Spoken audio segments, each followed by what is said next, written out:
안녕하세요. 돈이 되는 꿀팁남 TV의 꿀려 최인입니다. 안녕하세요. 꿀남 빌건우입니다. 오늘 정말 핫한 주제 가지고 오셨더라고요. 요즘 뭐 기사만 열어봤다면 임대차 3법 이야기 나오고 있는데 네, 맞아요. 이해가 사실 좀 안 가요. 저도 어렵습니다. 꿀남도 어렵다고요? 네, 그래서 저희가 이걸 네. 좀 쉽게 한번 그냥 정리를 한번 해봤어요. 그 다음에 이 임대차 보호법, 특히 부동산이라는 게 네. 뭐 코에 걸면 코걸이가 될 수도 있고요. 귀에 걸면 귀걸이가 될 수도 있어. 그러니까 요거를 어떻게 이제 상황별, 이런 상황에서는 이게 맞냐 저게 맞냐 이렇게 저희가 질문 답변으로 하는 게 훨씬 더 나을 것 같아요. 일단 임대차 3법이라는 게 뭐예요? 3법이라는 건 크게 보면요. 전월세 신고제.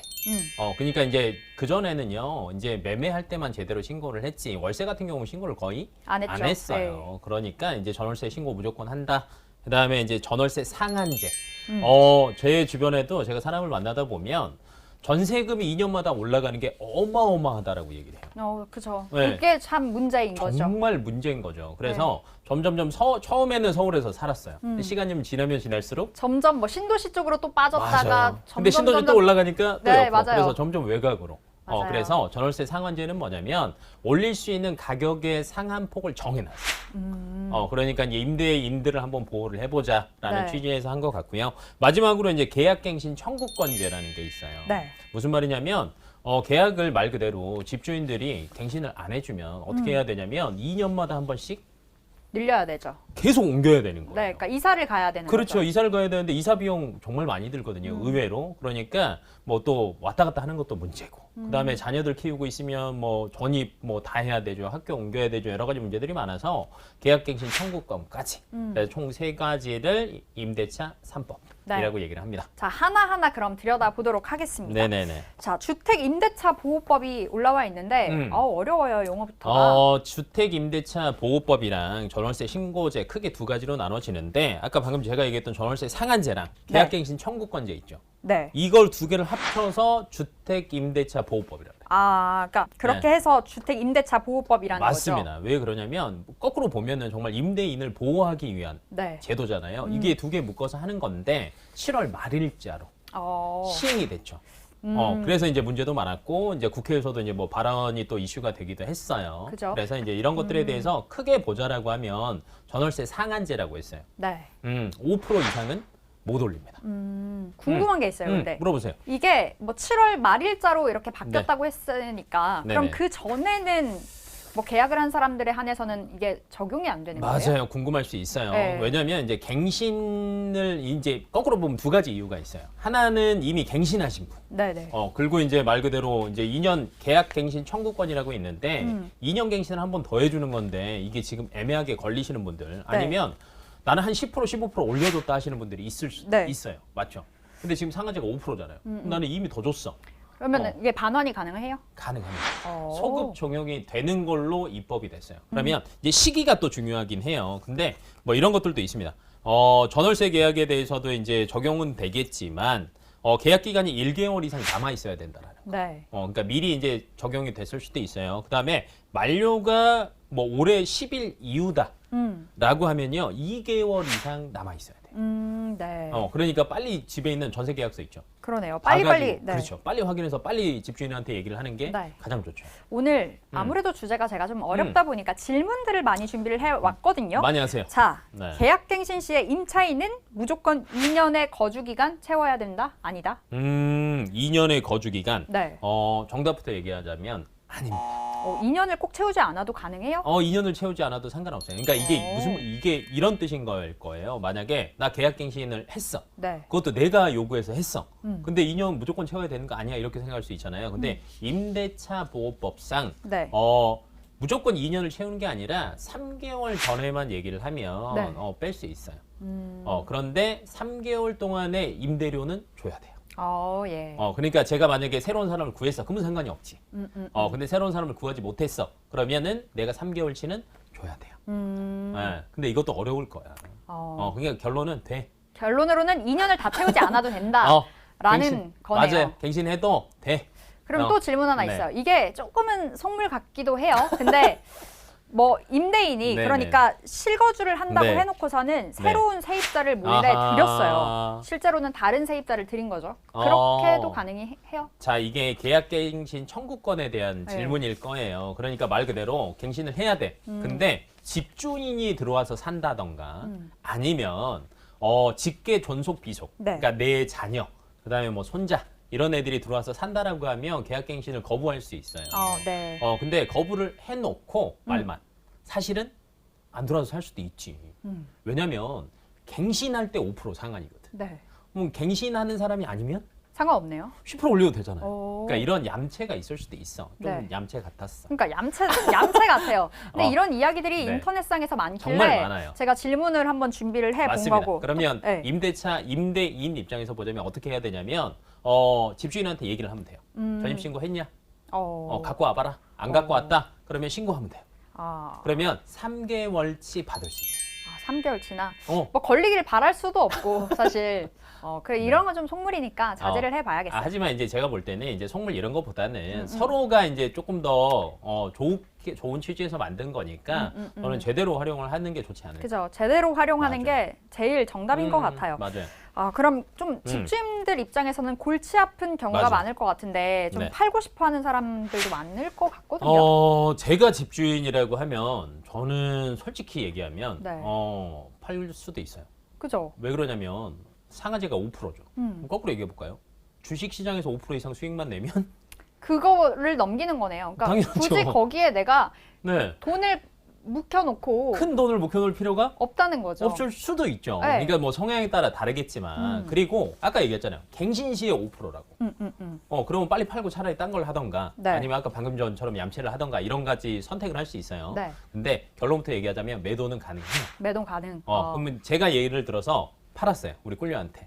근데 꿀려는 우리 전에 거를 갱신 조항을 그대로 가져가는 거예요. 네. 인수인계 하는 거예요. 어. 그래서 마찬가지로 거부권이 있잖아요. 네.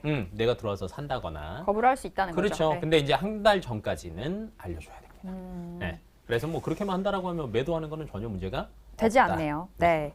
임대인이 계약갱신을 요구를 할 때 5%밖에 이제 못 올리니까 이게 우리 진짜 이제 집주인 입장에서는 사실 싫잖아요. 우리 방금 맞아. 말했듯이 5%밖에 못 올리는데 그럼 이게 월세나 뭐 반전세로 돌려서 네. 하면 안 되나요? 제가 집주인이면 사실 그럴 것 같거든요. 이게 이런 말들도 정말 많더라고요. 근데 뭐 정확하게 얘기를 하자면 제가 거부를 하면 네. 안 돼요. 그건 근데 임대인에게 달려 있는 거네요. 맞죠. 근데 이제 제가 동의를 했어요. 네네. 바꿀 수는 있어요. 예. 그런데 이제 집주인한테는 두 가지 문제가 되는 거죠. 우리나라 전세금이 높아요. 몇 억을 한 번에 줘야 돼. 너무 높죠. 그게 문제인 거죠. 몇 억을 네. 한 번에 줘야 돼. 그러니까 돈이 있으면 저는 줄 것 같아요. 왜 그러냐면 실질적으로 본다라고 하면 이제 저희가 전월세로 바꿨어요. 그러면 전월세 그 바꾸는 요율이 있어요. 그러니까 예를 들어서 4억짜리 전세였는데 1억 원 받고 3억 원은 월세로 전환을 해야 될 거 아니에요. 네네. 이 월세 전환율이라는 게 있어요. 그런 요건들이 있구나. 맞아요. 네. 이제 요건들이 있어서 월세 전환율이 정확히 어떻게 되냐면 둘 중에 하나예요. 10% 10%요. 또는 기준 금리가 이제 지금 현재 0.5%예요. 네. 그러니까 기준 금리 더하기 3.5. 그러면 기준 금리가 0.5니까 4%가 되는 거죠. 네. 4%중 낮은 비율을 적용하면 돼요. 음. 집주인 입장에서 은행에 넣었어요. 예를 들어 전세금 받으면 은행에 넣어놓는 거잖아요. 네. 은행 이자 몇 프로예요? 0. 한 1, 네. 1% 좀 안 돼요. 1% 좀 안 되죠. VIP 뭐 우대금리 다 하면 1% 조금 넘을 것 같아요. 네, 네. 근데 전월세 전환하면 훨씬 4%. 네. 뭐가 더 이득이에요? 전월세 전환하는 게 낫죠. 그렇죠. 그래서 이제 여러 가지 이제 뭐 상황에 따라 다르긴 하겠지만 네. 저는 집주인이고 돈이 있다라고 하면 저는 전환할 것 같아요. 네, 네. 저라도 전환할 것 같아요. 그래서 이제 국회에서 얘기를 했던 것도 이제 그런 문제인 거야. 왜냐면 집주인 입장에서는 당연히 선택을 하는 게 그게 더 유리하잖아요. 이득이죠. 예. 그러다 보면 전세 물동량이 많이 없어지지 않겠냐, 더 전세 대란이 일어나지 않겠냐라는 문제가 나왔던 거지. 실제로 근데 전세 대란이잖아요. 지금. 맞아요. 뭐 근데 이거 아니어도 전세 대란이었어요. 그래요? 네네. 질문을 하나 더 준비를 네네. 해봤습니다. 임대인이 갱신을 거절할 수 있다고 아까 맞아요. 말씀을 해주셨는데 네. 그것도 그럼 이렇게 좀 세밀한 그런 요건들이 있을까요? 네, 이거는 저도 내용이 너무 많아가지고 네. 임대인 그러니까 말 그대로 갱신을 요청을 했는데 내가 살 건 아니야. 그다음에 자녀한테 물려줄 것도 아니야라고 하면 무조건 받아줘야 되잖아요. 네. 근데 거절을 할 수 있는 사유가 여러 가지가 있는데 말 그대로 2달 돈 안 냈어. 그건 할 수 있어요. 그다음에 부정한 방법으로 임차를 했다. 무슨 말이냐면 내가 임차를 했는데 다른 용도로 사용을 한 거야.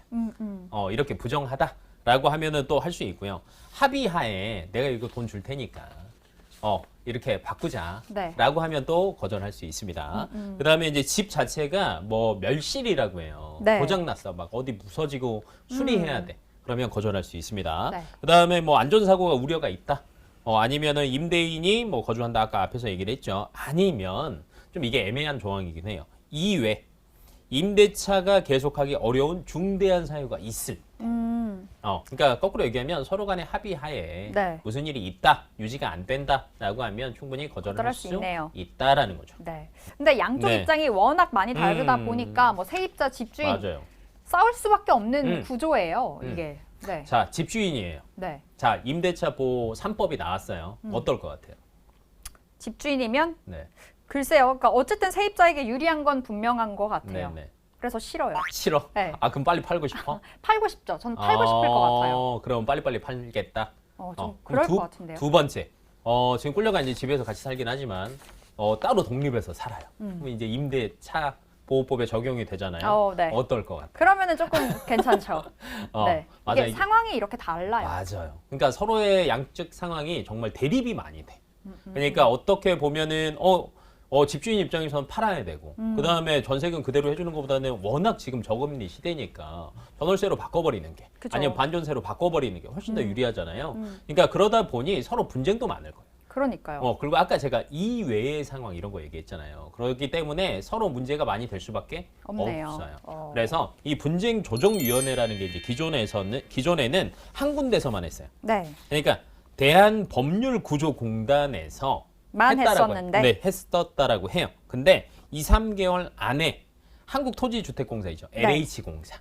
LH공사랑 한국감정원에서 분쟁조정위원회를 만든대요. 임대차 3법이 워낙 어렵고 헷갈리고 이렇기 때문에 사실 이렇게 물어볼 수 있는 기관이 있다는 것 자체가 되게 그럼요. 다행인 것 같아요. 네, 그래갖고 이제 지금 자체는 이제 없잖아요. 분쟁조정위원회가. 그래서 국토교통부에 보면 이 사례별로 질문사항을 정말 빼곡하게 써놨어요.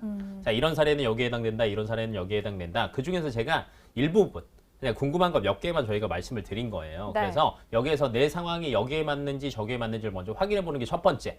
두 번째, 분쟁이 발생을 했을 때는 싸우지 마시고. 싸우지 말고. 네, 분쟁 조정위원회. 네. 빨리 제기를 하는 게 가장 좋은 방법이지 않을까 싶습니다. 네, 오늘 이렇게 해서 정말 요즘 핫하게 거론되고 있는 임대차 3법에 대해서 들어봤는데 많이 어려우실 거예요. 우리가 그래도 쉽게 설명을 해드린 것 같은데요. 네, 이번 우리 꿀팁남 TV를 보고 많이 공부를 해보셨으면 좋겠습니다. 자, 꿀팁남요 오늘 여기까지 해보도록 하겠습니다. 오늘 말씀 고맙습니다. 네, 수고하셨습니다.